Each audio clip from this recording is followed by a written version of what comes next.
In this video, we will go over the installation and features of this heater. First, review the surroundings of where the heater will be placed. Make sure there aren't any flammable objects and that the airflow will not be restricted. Make sure to use an appropriate plug-in for each unit. Use a polarized plug for this heater. Once the unit is plugged in, you now have your choice of 5 settings. Turn the top dial clockwise to increase the temperature and counterclockwise to reduce the temperature. The unit will automatically cycle through an on and off state to maintain the set room temperature.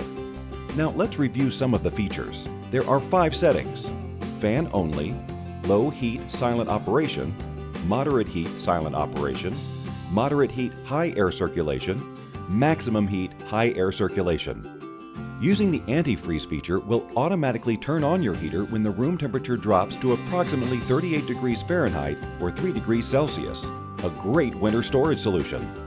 The solid steel housing provides durability, and the low-profile design prevents tip-over and makes it easy to store when not in use.